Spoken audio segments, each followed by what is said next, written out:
Merci, Monsieur Lecoq. Question de monsieur Serge Letchimy à Monsieur le ministre de l'Éducation nationale, de la Jeunesse et de la Vie associative sur les moyens accordés à l'enseignement en Martinique. Monsieur Letchimy. Oui, Monsieur le Président, Madame la Ministre, j'ai vu que Madame Pinchard, secrétaire d'État à l'Outre-mer, est présente, donc elle me répondra pour être en cohérence par rapport à la géographie des lieux, je suppose, mais merci quand même. Les ministres, Madame la Ministre, excusez-moi, oui, c'est vrai. Madame la Ministre, les chiffres que je vais vous donner viennent du ministère de l'Éducation nationale de l'Académie de Martinique. Donc ce ne sont pas des chiffres contestables. A priori, ça vient de vous. On a supprimé en Martinique près de 200 postes, dont 70 dans la filière professionnelle, un certain nombre dans la vie sociale, et on est même allé à supprimer des postes dans les CLIS, vous savez, les enseignements pour enfants en difficulté handicapés. Ce qui donne à la Martinique une situation un peu compliquée. Nous avons des estimations qui montrent bien que la situation est extrêmement difficile, puisque l'écart des résultats au bac, différentes filières, cet écart par rapport à l'Hexagone de 6 à 10 points. Et lorsque on analyse les résultats au premier groupe, c'est-à-dire à l'écrit, l'écart est en moyenne de 20 points. 20 points. Ce n'est pas 2, 20 points.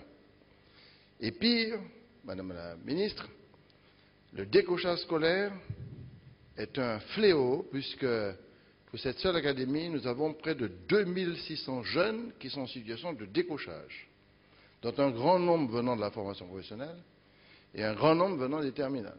Alors, pour ceux qui connaissent les réalités scolaires et de l'éducation, vous imaginez les conséquences pour de très nombreux jeunes qui se trouvent sans affectation. Généralement, quand il y a décrochage scolaire, c'est parce qu'il y a des difficultés, mais il y a un contexte familial extrêmement compliqué et difficile. Et nous sommes actuellement dans une situation où on commence à avoir quelques balbutiements en matière de prise en charge du décrochage scolaire.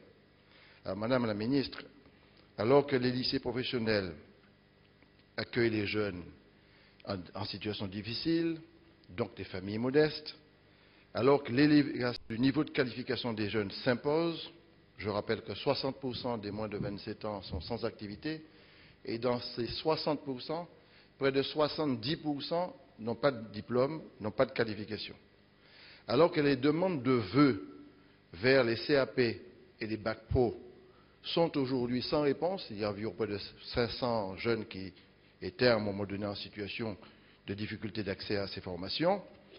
Pour quelles raisons le gouvernement, face à cette situation, reste strictement dans une logique statistique et comptable? Pour quelles raisons? Expliquez-moi ça.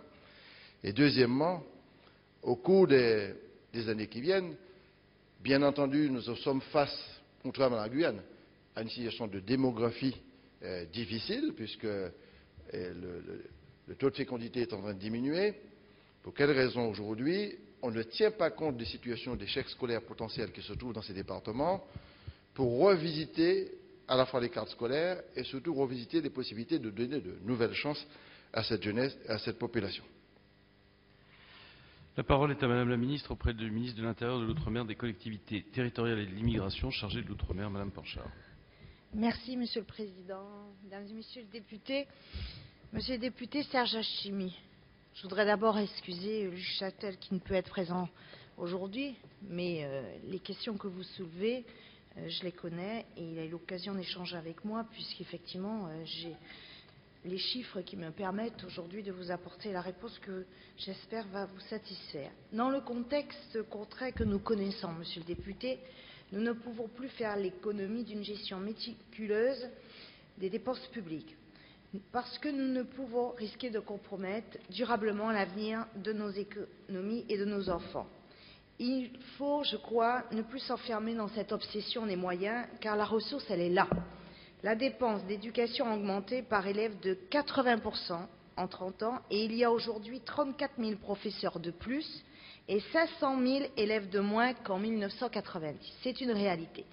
Il s'agit maintenant de personnaliser, de donner de l'autonomie sur le terrain, de différencier les réponses en fonction des besoins identifiés, de développer des innovations pédagogiques pour offrir à chaque élève une perspective qui lui convienne.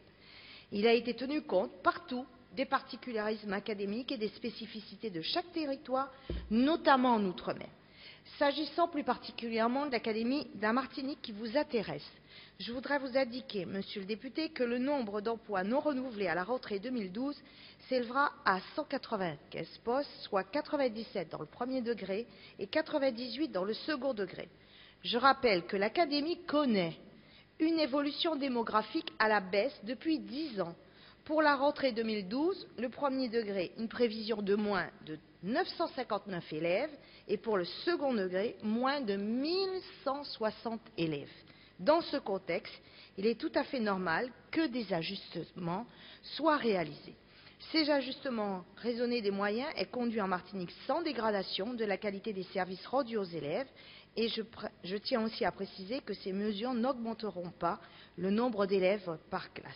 En effet, pour la rentrée 2012, je vais vous rassurer, monsieur le député, dans le premier degré, la taille des classes restera inférieure à 22 élèves, soit nettement moins que dans la plupart des académies. Et dans le second degré, la taille des classes restera stable par rapport à 2011, avec 23,6 élèves en moyenne. Mais je crois aussi qu'on peut se réjouir de certains projets, puisque certains avancent particulièrement bien, notamment le développement de la langue régionale, la langue créole, dont je sais que vous êtes particulièrement attentifs, et aussi l'ouverture en Martinique à la rentrée prochaine d'un internat d'excellence au titre de l'égalité des chances. Et voilà une réponse pour notre jeunesse de la Martinique.